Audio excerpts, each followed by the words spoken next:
Hi hello sweeties, welcome to my story world. నువ్వు నీ trekking అంటూ వెళ్ళిపోతున్నావు. కూతురు చనిపోయింది అని బాధపడుతున్న అత్తయ్యకి మీరంతా ఇచ్చే శిక్ష ఇంకా ఎంత పెయిన్ఫుల్గా ఉంటుంది. ఒక్కసారి ఆలోచించి చూడు. ముందంతా నీ ఫ్యామిలీ ఎలా ఉండేది, కానీ ఇప్పుడు అత్తయ్య తన మీద తానే నింద వేసుకొని బాధపడుతుంది. ఇది కరెక్ట్ అంటావా అని మైరా అడిగింది. అదంతా నాకు తెలియదు. మా చెల్లి చనిపోయింది, చేసింది రాజీవ్ కాదు. అలాంటప్పుడు నేను వేరుగా కేసు వేయాలి అనుకున్నాను, వేయనివ్వలేదు. అట్లీస్ట్ ఎంక్వైరీ చేయాలనుకున్నాను, చెయ్యనివ్వలేదు. అన్నయ్య తనని తాను పూర్తిగా కోల్పోయాడు. అది నాకు నచ్చలేదు. అయినా నాకు ఇలాగే బాగుంది, నేను ఇలాగే ఉంటాను అని సాకేత్ అంటూ ఉన్న తన గొంతులో తడబాటు చూసి మైరా దగ్గరికి వెళ్ళి సాకేత్ చేయి పట్టుకొని, ప్లీజ్ కంట్రోల్, నీ మనసులో చాలా బాధ ఉందని, అది ఇంతవరకు బయటపెట్టలేదని స్పష్టంగా అర్థమవుతుంది. నీకేడవాలి అనిపిస్తే ఏడువు. నేను కనుక్కున్నాను, నీకు సంజుకి సిరికి మధ్య ఒక మంచి బ్యూటిఫుల్ బాండ్ ఉండేది. అది ఒక్కసారిగా కోల్పోయేసరికి తట్టుకోలేకపోతున్నావు. పైగా సిరికి ఇలా జరిగేసరికి ఇంకా ఎక్కువ బాధపడుతున్నావు. ఆ ప్రెషర్ అంతా తీసుకున్నావు, కానీ బయటికి తీయట్లేదు. అందుకే ఇంత పెయిన్ఫుల్గా ఉంది. సిరి విషయంలో నేను ఇన్వాల్వ్ చేయకపోయేసరికి నా ఇష్టం, నేను తిరుగుతాను అంటూ పిచ్చి పిచ్చి మాటలు మాట్లాడుతున్నావు. నిన్ను చూస్తుంటే నాకు ఒక చిన్న పిల్లాడు గుర్తొస్తున్నాడు. ఇలా ఉండొద్దు సాకేత్, మునుపట్ల హ్యాపీగా ఉండు. ఇంట్లో సందడిగా ఉంటే చాలా బాగుంటుంది. అందరూ పాత విషయాలు మర్చిపోతారు, మర్చిపోవాలి కూడా. ఎందుకంటే సిరిని గుర్తు చేసుకుంటే అందరి మొహాల్లో తన అల్లరి గుర్తొచ్చి స్మైల్ రావాలి, కానీ జరిగిన సిచ్యువేషన్ గుర్తొచ్చి బాధపడకూడదు. అలా జరగాలి అంటే మీరందరూ నార్మల్గా ఉండాలి. ఒకరితో ఒకరు నార్మల్గా ఉంటే ప్రతి ఒక్కరు మనసులో కూడా ఉన్న ఆ బాధంతా మెల్లగా పోతుంది. అలా కాకుండా ఇంత పెద్ద ఇంట్లో ఎవరి పాటికి వాళ్ళు ఒక రూమ్లో కూర్చొని ఉంటే ఎలా? ఇదంతా అస్సలు బాలేదు అని మైరా అర్థమయ్యేలా చెప్పింది. సాకేత్ తన వేళ్లతో కంటి దగ్గర వచ్చిన కన్నీళ్లను తుడుచుకొని తనను తాను కంట్రోల్ చేసుకొని, మైరా, అన్నీ తెలుసుకున్నా అన్నావు కదా, మరి ముందు నీ స్థానంలో కీర్తన ఉందని కూడా తెలుసు కదా, మరి నీకేం అనిపించడం లేదా? అంటే నేను గమనించిన ప్రతిసారి ఎందుకో నువ్వు అన్నయ్యని ప్రేమిస్తున్నట్టే నాకు అనిపిస్తోంది.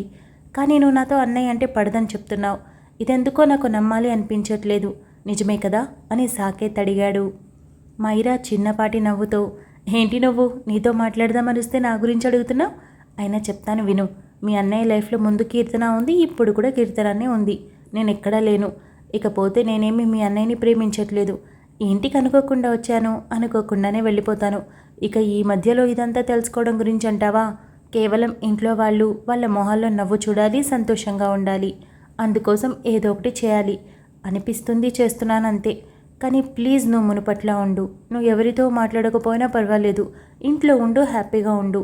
ఎవరి మీద అరవకు, చిరాకు పడకు అని మైరా రిక్వెస్ట్ చేసింది. సాకేత్ సైలెంట్గా ఉండడంతో 4 రోజులు ఆలోచించు. జరిగిన సిచ్యువేషన్ మనకి పూర్తిగా తెలియదు. నువ్వు చిన్నపిల్లాడవని ఇంట్లో వాళ్ళు అనుకుంటున్నారు, ముద్దు చేస్తున్నారు. అందుకే నీకేది చెప్పడం లేదు.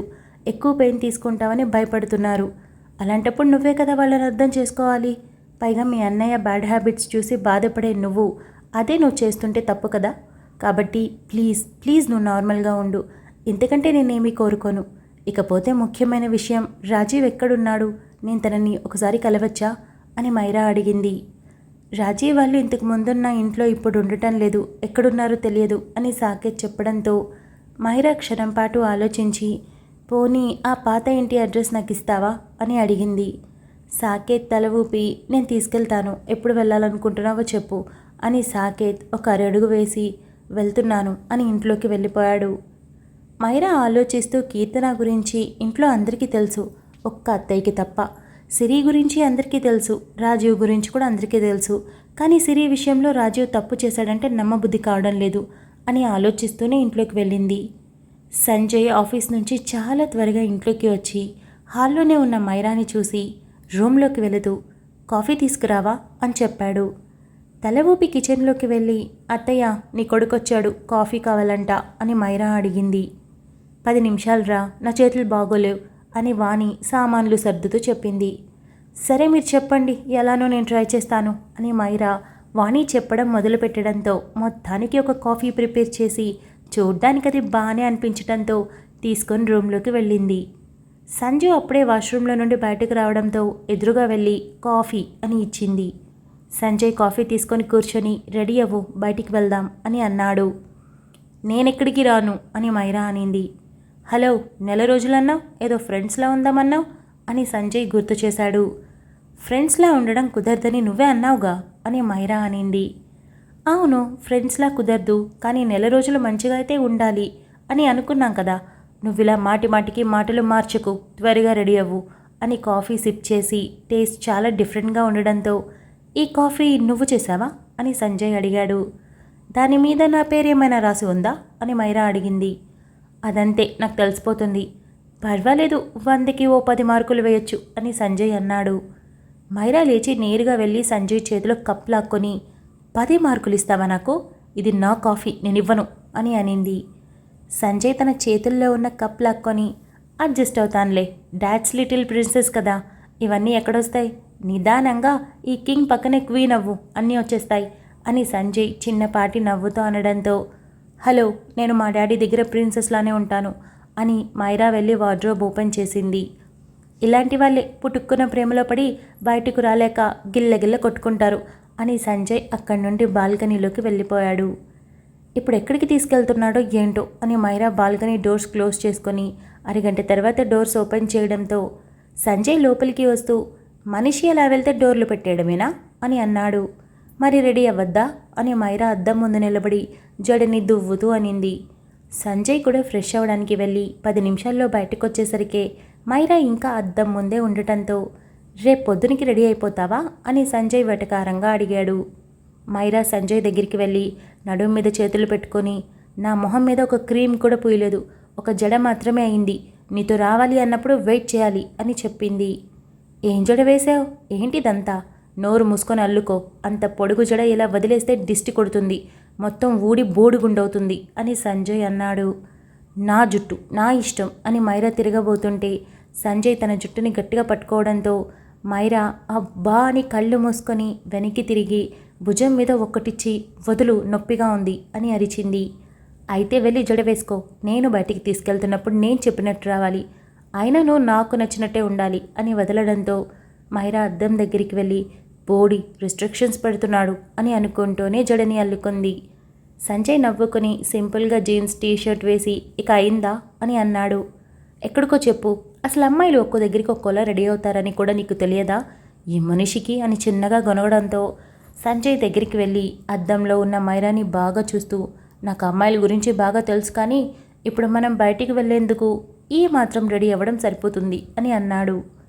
మైరా వెనక్కి తిరిగి అమ్మాయిల గురించి బాగా తెలుసా? తెలిసే ఉంటుంది, ఎంతమందికి లైన్ వేసావో ఎవరికి తెలుసు, నేనే లాస్ట్ అనుకుంటా, పాపం నేను, చెప్పాలంటే చాలా చాలా పాపం నేను అని అనింది. సంజయ్ అడుగు ముందుకు వేయడంతో మైరా వెనక్కి వేస్తూ ఏంటి భయపెడుతున్నావా అని అడిగింది. సంజయ్ ఆగకుండా మరో అడుగు వేసి గట్టిగా పట్టుకొని ఏంటి ఎక్కువ మాట్లాడుతున్నావు, నిజమే నా లైఫ్లో చాలామంది ఉన్నారు, నువ్వే లాస్ట్ పర్సన్వి, కానీ వాళ్ళలా కాదులే, నువ్వేరు, నిన్ను 1, 2, 3 కాదు, లైఫ్ లాంగ్ కంటిన్యూ చేయొచ్చు అన్ని విధాలుగా అని కళ్ళతోని కింద నుండి పైకి స్కాన్ చేస్తూ అన్నాడు. మైరా గట్టిగా కళ్ళు మూసి మూతి బిగించి చిచి ఏం మాట్లాడుతున్నావు నువ్వు అని సంజయ్ని వదిలించుకొని నేను హాల్లో ఉంటా, తొందరగా రా అని చెప్పి వెళ్ళిపోయింది. సంజయ్ నవ్వుకొని ఛార్జింగ్లో ఉన్న ఫోన్ తీసుకొని వెళ్ళాడు. మైరా వాణి పక్కన కూర్చొని అత్తయ్య మీ అబ్బాయిని బాగా పెంచాను అని మీరు అనుకుంటున్నారు కదా, కానీ అంతేం కాదు, బ్యాడ్ బాయ్ తెలుసా అని అనింది. ఇదిగో మైరా, నా కొడుకు మంచోడు, నేను పెంచినట్టే పెరిగాడు అని వాణి వస్తున్న సంజయ్ని మురిపెంగా చూస్తూ చెప్పింది. మైరా తల కొట్టుకొని ఈ అమ్మలంతా ఇంతే, కొడుకుని శ్రీరామచంద్రుడితో పోల్చుకుంటారు, కానీ అక్కడ శ్రీకృష్ణుడని ఈ అమ్మలకి అస్సలు అర్థం కాదు అని మైరా అనింది.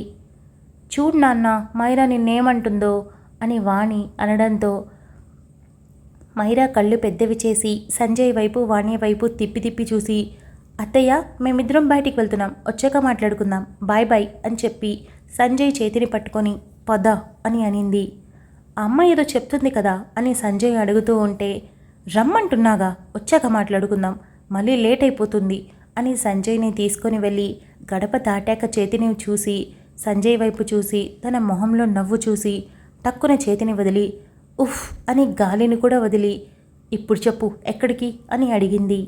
ఇంతకీ మా అమ్మతో ఏమన్నావు అది చెప్పు అని సంజయ్ నడుస్తూ అడిగాడు. నువ్వు పెద్ద పోకిరి అని చెప్పాను పద అని మైరా కారులో కూర్చుంది. సంజయ్ నవ్వుకొని కూర్చున్న తర్వాత కార్ స్టార్ట్ చేసి, నీకు విషయం చెప్పనా, నువ్వు నన్ను భలే అంచనా వేస్తావు. నిజం చెప్తున్నాను, నేను చాలామంది అమ్మాయిల్ని డ్రాప్ చేశాను తెలుసా. ఇంతవరకు నేను ఎవరితో బెడ్ షేర్ చేసుకోలేదు అనుకుంటున్నావు కదా, అదంతా అబద్ధం. ఈజీగా ఒక 25 మందినైనా అని సంజయ్ సూటిగా చూస్తూ చిన్నపాటి నవ్వుతో చెప్పడంతో మైరా గట్టిగా కళ్ళు మూసి చెవులు మూసుకొని నోరు మూసుకో అని అరిచి, నీకంత సీన్ లేదు అని మూతి ముడిచి కూర్చుంది.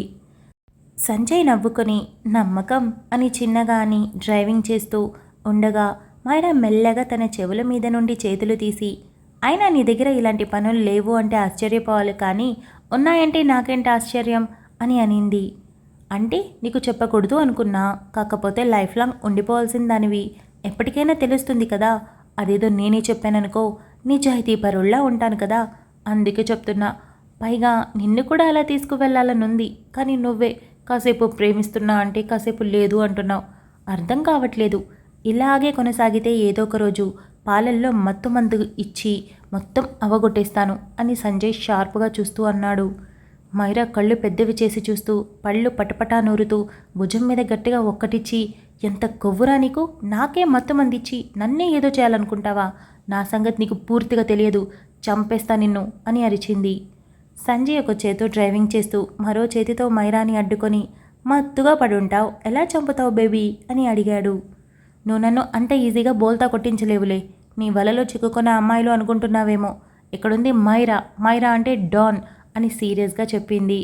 అబ్బో, ఇలాంటి వాళ్ళని చాలామందిని చూశాను, మొండికేసిన వాళ్ళు కూడా ఉన్నారు, కానీ అదంతా తెల్లారేసరికి ఏమీ ఉండదు అని సంజయ్ కాస్త వెటకారంగా నవ్వుతూ అన్నాడు. ఇవన్నీ నా దగ్గర మాట్లాడుకు, అసలు ఇంతకీ నన్ను ఎక్కడికి తీసుకెళ్తున్నావు అని మైరా అడిగింది. ఇదిగో, నువ్వేమీ నా కూడా వచ్చే అమ్మాయివి కాదు, ప్రశ్నలు వేస్తే సమాధానం చెప్పడానికి. నువ్వు నా భార్యవి, నేను ఎక్కడికైనా తీసుకెళ్తాను, నా ఇష్టం, నోరు మూసుకొని కూర్చో అని సంజయ్ అన్నాడు. మైరా మూతి బిగించి హ్యాండ్స్ ఫోల్డ్ చేసుకొని గప్చుప్గా కూర్చుంది. సరిగ్గా 20 నిమిషాల్లో కారు ఆగడంతో మైరా తల తిప్పి చూసి, ఇక్కడికెందుకు అని అడిగింది. నీకు మూవీ చూడడం అంటే ఇష్టం కదా, ఆ రోజు నాతో కలిసి సినిమా చూడాలనుకున్నావు, బట్ ఆ దరిద్రుడు వికాస్ మొత్తం చెడగొట్టాడు, కాబట్టి ఈరోజు వెళ్దాం పదా అని సంజయ్ అన్నాడు. వద్దు, అప్పుడు నువ్వంటే నాకు ఇష్టం కాబట్టి అడిగాను, ఇప్పుడు అవసరం లేదు అని మైరా చెప్పింది. ఆ రోజు నాకు ఇష్టం లేదు, కానీ నీకోసం నేను వచ్చానుగా, ఈరోజు నీకు ఇష్టం లేకపోయినా నా కోసం కూడా నువ్వు రావాలి. ఇకపోతే 30 రోజులు మనం చాలా మంచిగా ఉండాలన్నావు, మరి మంచిగా అంటే ఇదేనా, రిజెక్ట్ చేయడం దీన్నే మంచిగా అంటారా అని సంజయ్ అడగడంతో మైరా టక్కున కారు దిగింది. సంజయ్ నవ్వుకుని కారు దిగి మైరాతో కలిసి థియేటర్ దగ్గరికి వెళ్ళగానే అక్కడ ఉన్న ప్రొపరేటర్ ఇద్దరిని రిసీవ్ చేసుకొని లోపలికి తీసుకొని వెళ్ళి ఒక స్పెషల్ క్యాబిన్లో కూర్చోబెట్టి, సార్ మీకేం కావాలన్నా ఒక కాల్ చేయండి, నేను చూసుకుంటాను, ఇక్కడ నుండి మూవీ చాలా క్లియర్గా చాలా బాగా కనిపిస్తుంది, సౌండ్ సిస్టమ్ కూడా చాలా బాగుంటుంది అని చెప్పి వెళ్ళాడు. ఏంటి నా మొహం కేసు చూస్తావు, కూర్చో అని సంజయ్ అనడంతో మైరా కూర్చుంది. పక్కనే సంజయ్ కూర్చోవడంతో మైరా తల తిప్పి, అంత ప్లేస్ ఉంది కదా, కాస్త జరుగు అని అనింది. అలా ఏం బాగుంటుంది, ఇలా కూర్చొని ఇలా చెయ్యి వేసుకొని మూవీ చూస్తూ ఎంజాయ్ చేస్తే చాలా బాగుంటుంది. నిజం చెప్తున్నా, నేను ఎంతో మందితో తిరిగినా ఇలా ఎవరితో మూవీ మాత్రం చూడలేదు, ప్రామిస్, ఫస్ట్ టైం నీతోనే అని సంజయ్ చెప్పడంతో మైరా తల తిప్పి 2 ఇంచుల గ్యాప్లో ఉన్న సంజయ్ని తదేకంగా చూసి, తల అటు తిప్పు, అక్కడ మూవీ వచ్చేది అని చెప్పింది. నీకు మూవీ చూడడం ఇష్టం కాబట్టి నువ్వు చూడు, నాకు నిన్ను చూడడం ఇష్టం, నేను నిన్ను చూసుకుంటాను అని భుజం చుట్టూ వేసిన చేతితో తనని మరింత దగ్గరికి తీసుకున్నాడు. మైరా కదంతా చాలా ఇబ్బందిగా అనిపిస్తోంది. ఒక పక్క సంజయ్ అంత దగ్గరగా తీసుకుంటూ ఉంటే తన మనసు కొంచెం కొంచెం కరిగిపోతుంది. కానీ కీర్తనకి ఏం జరుగుతుందో తెలియని పరిస్థితి కావడంతో అసలు ఆ మూవీ ఏంటో, అందులో ఎవరున్నారు ఏమీ తెలియడం లేదు, ఆలోచనల్లోనే ఉండిపోయింది. ఇంటర్వెల్ రావడంతో సంజయ్ మైరాని కదిలించి, ఓయ్ ఏమైనా తెప్పించనా అని అడిగాడు. మైరా ఆలోచిస్తూనే ఉండడంతో, ఏంటి సైలెంట్గా ఉన్నావు అని సంజయ్ కదపడంతో మైరా ఉలిక్కిపడి, ఏమైంది అని అడిగింది. ఎక్కడ ఆలోచిస్తున్నావు, ఏమైనా తెప్పించనా అని సంజయ్ అడగడంతో, ప్లీజ్ మనం ఇక్కడ నుండి వెళ్ళిపోదామా అని మైరా అడిగింది. మూవీ నీకు నచ్చలేదా అని సంజయ్ అడగడంతో, లేదు మనం వెళ్ళిపోదాం అని మైరా చెప్పడంతో, సరే పదా అని లేచి తన చేతిని పట్టుకొని అక్కడి నుండి తీసుకొని వెళ్ళాడు. అక్కడి నుండి ఇద్దరూ మళ్ళీ కారులో బయలుదేరడంతో మైరా తన విండోని కాస్త డౌన్ చేసి తన చేతులు పెట్టి మీద తలని పెట్టి బయట గాలికి మెల్లగా కళ్ళు మూసి కూర్చోవడంతో సంజయ్ గమనించి చాలా దూరం తీసుకుని వెళ్ళాక ఒక చోట కారు ఆపాడు. మైరా కారు ఆగడంతో సంజయ్ వైపు తిరిగి చూసింది. నాకు ఆకలవుతుంది అని సంజయ్ అన్నాడు. మైరా బయట వైపు చూసి ఓ డాబా కావడంతో ఎక్కడికొచ్చాం అని అడిగింది. చాలా దూరం, నీ ఫేస్ చాలా పీస్ఫుల్గా అనిపించింది, అందుకే కనిపించిన దారిలో చాలా దూరం వచ్చేశాను అని సంజయ్ చెప్పాడు. మరో మాట లేకుండా మైరా సంజుతో కలిసి డాబాలోకి వెళ్ళింది. ఏం తింటావు అని సంజయ్ అడిగాడు. నీ ఇష్టం అని మైరా చెప్పడంతో సంజయ్ ఆర్డర్ చేసి వచ్చాక ఇద్దరూ ఏదో తిన్నామనిపించి అక్కడి నుండి మెల్లగా నడుచుకుంటూ కాస్త ముందుకు వెళ్ళగా ఒక గవర్నమెంట్ పార్క్ కనిపించింది. సంజు, చీకటి పడింది, ఇంటికి వెళ్దామా, చాలా లేట్ కూడా అయిపోతుంది అని మైరా చెప్పింది.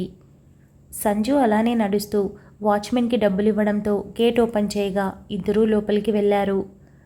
ఎందుకు ఇక్కడికి అని మైరా అడిగింది. సంజయ్ అప్పుడు కూడా ఏం మాట్లాడకుండానే వెళ్ళి ఒక బెంచ్ మీద కూర్చోవడంతో లోపల వెలుగుతున్న ఒక డిమ్ లైట్ తప్ప మరేమీ లేకపోవడంతో మైరా కూడా కూర్చొని ఎందుకు సైలెంట్గా ఉన్నావు, ఏదైనా మాట్లాడు, ఇంటికి వెళ్దాం పదా అని మరోసారి అడిగింది. మైరా, పొద్దున మాట్లాడుతూ వెళ్ళిపోయావు, సాయంత్రం వచ్చాక మాట్లాడదామని ఎంతో ప్రేమగా చెప్పావు, ఇంతవరకు నువ్వు ఆ టాపిక్ గురించి మాట్లాడిందే లేదు, ఎందుకో నిన్ను చూస్తుంటే ఆ ఉద్దేశం కూడా లేనట్టే అనిపిస్తుంది. ఈరోజు నీ పుట్టినరోజు, ఇంకో 2 గంటలు గడిస్తే అయిపోతుంది కూడా, అది కూడా నాతో. నువ్వెప్పుడూ బర్త్డే చేసుకోవని నాకు తెలుసు, కానీ నీ లైఫ్లోకి నేను వచ్చాక ఏదో చేయాలన్న తాపత్రయం ఉంటుందిగా, కానీ నీకోసమే ఏం చేయకుండా అలా ఉండిపోయాను. కానీ ప్లీజ్ నీకు గిఫ్ట్ ఇవ్వాలి అనుకుంటున్నాను, యాక్సెప్ట్ చేస్తావా అని సంజయ్ అడిగాడు. Thank you so much for listening guys. Update నచ్చినట్టయితే లైక్ చేయండి, షేర్ చేయండి, కమెంట్ చేయండి, అలానే సబ్స్క్రైబ్ చేసుకోండి. వచ్చేసాను ముచ్చట్లకి. మర్చిపోయాను, మీకు అసలు ఫస్ట్ నేను చెప్పాల్సింది పెద్ద సారీ. ఎందుకంటే లాస్ట్ అప్డేట్ నేను ముచ్చట్లు ఉన్నాయనుకొని ఒక 2 minutes వరకు అలా వదిలేసి వీడియో అప్లోడ్ చేసేసాను.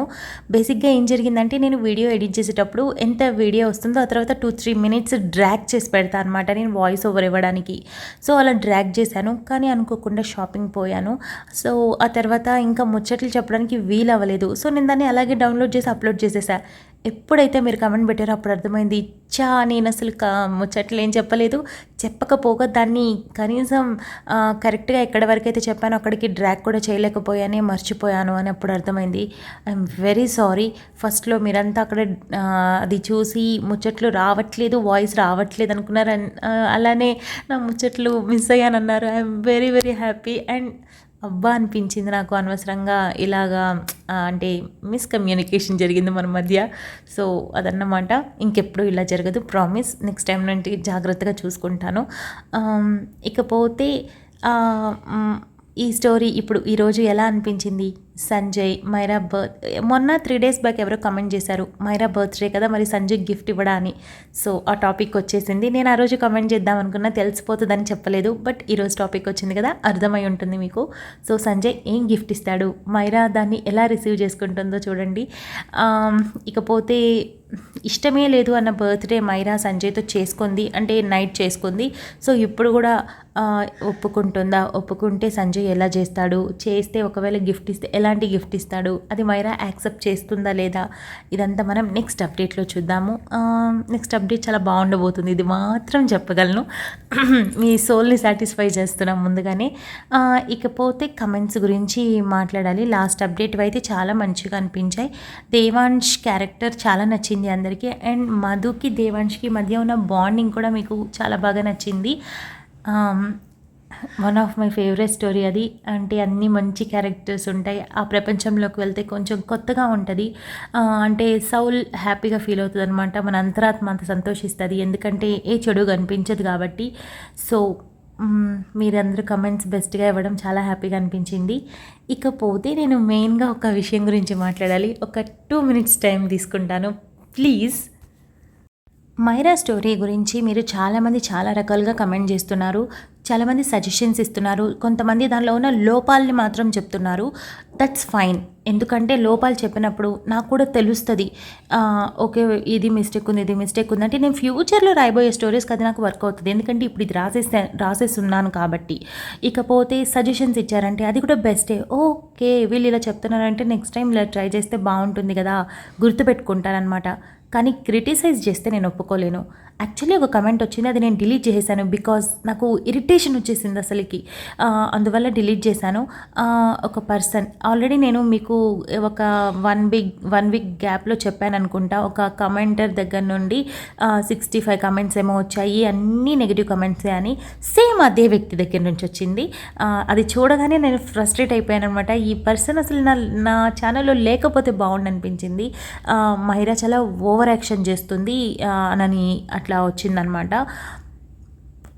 మైరా ప్రతి అంటే కీర్తన గురించి ఎక్కువ ఆలోచించి తను సఫర్ అవుతుందనో లేకపోతే మార్చి రాయమనో ఇలా చాలామంది చెప్తున్నారు. ఆ వే ఆఫ్ కాన్వర్జేషన్ ఎలా ఉంది నాకు కూడా ఓకే, వీళ్ళు సంజయ్తో కలిసిపోవాలి, వాళ్ళిద్దరూ కలిసి ఉండాలి, వైఫ్ అండ్ హస్బెండ్ కదా అని ఇష్టపడుతూ ఇలా అంటున్నారని నేను అర్థం చేసుకుంటాను. బట్ క్రిటిసైజ్ చేయకూడదు. బట్ ఆ పర్సన్ని నేను అడిగితే అవును నేను క్రిటిసైజ్ చేస్తాను, చేసినప్పుడు మీరు తీసుకోవాలి. ఎందుకు అంటే స్టోరీ రాసేటప్పుడు మీకు పాజిటివ్స్ మాత్రమే కాదు నెగిటివ్స్ కూడా వస్తుంటాయి అని చెప్పారు. సజెషన్స్కి క్రిటిసైజ్కి చాలా తేడా ఉంది.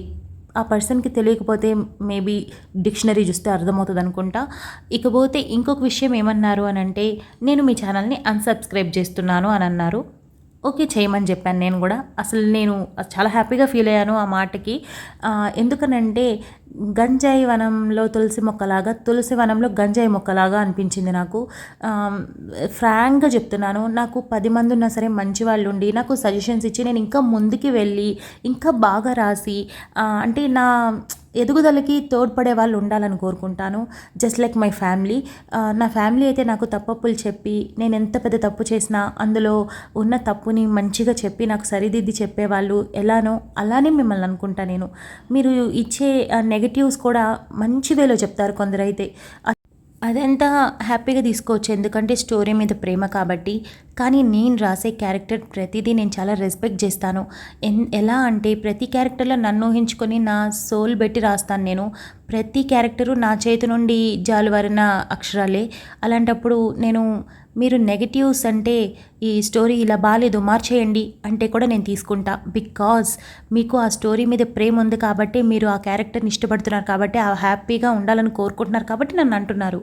కానీ చీప్గా చేసి మాట్లాడితే గుర్తుపెట్టుకోండి, క్యారెక్టర్స్ని చీప్ చేసి మాట్లాడినా, నన్ను చీప్ చేసి మాట్లాడినా నేను అస్సలు తీసుకోలేను, తీసుకోను కూడా. ఖచ్చితంగా నేను అలాంటి వాళ్ళు ఉంటే నేను ఈజీగా బ్లాక్ కూడా చేస్తాను. ఎందుకంటే ఒక్క వ్యూ కన్నా కూడా ఆ క్యారెక్టర్ మీద నాకున్న 1000 రెట్ల రెస్పెక్ట్ చాలా ఎక్కువ. అంటే ఇది నేను ఎందుకు చెప్తున్నానంటే మీరు నెగిటివ్స్ ఇవ్వకూడదని కాదు. ఇప్పటికీ చాలా వచ్చున్నాయి, మైరా ఊరికే ఏడుస్తుంది ఎందుకు అది ఇది అట్లా చాలా వచ్చాయి. ఎందుకంటే ఆ క్యారెక్టర్ మీద మీకు ప్రేమ ఉంది కాబట్టి, అలా ఏడవకూడదని కోరుకుంటున్నారు కాబట్టి అంటున్నారు. కానీ చీప్ చేసి ఎవరూ మాట్లాడలేదు ఇంతవరకు. కానీ ఆ పర్టికులర్ పర్సన్ ఎందుకు మాట్లాడుతున్నారు నాకు అర్థమై చావట్లేదు. సో అన్సబ్స్క్రైబ్ చేశానన్నారు. I'm very happy. కానీ దొంగచాటుగా వచ్చి వింటే కనీసం ఇదైనా తెలుస్తుంది, అర్థం చేసుకుంటారు, కనీసం వర్డ్స్కి మీనింగ్ అన్నా అని ఎక్స్ప్లెనేషన్ ఇస్తున్నాను. అండ్ మీకు కూడా చెప్తున్నాను, మీకు ఏదైనా నచ్చకపోతే నాకు హ్యాపీగా చెప్పొచ్చండి. కానీ క్యారెక్టర్స్ని డిగ్రేడ్ చేసి మాత్రం మాట్లాడొద్దు ప్లీజ్. ఇప్పుడు మనల్ని రియల్ లైఫ్లో ఎవరైనా మరీ చీప్గా మాట్లాడితే మనం తట్టుకోగలమా? లేదు కదా. అలాంటి ఒక క్యారెక్టర్ అది, నేను రాసింది కదా, నాకు ప్రేమ ఉంటుంది. సో క్లారిటీ ఇవ్వాలనుకున్నాను. చాలా ఎక్కువ ముచ్చట్లు చెప్పాను, కొంచెం ఫాస్ట్గా మాట్లాడాను. So sorry.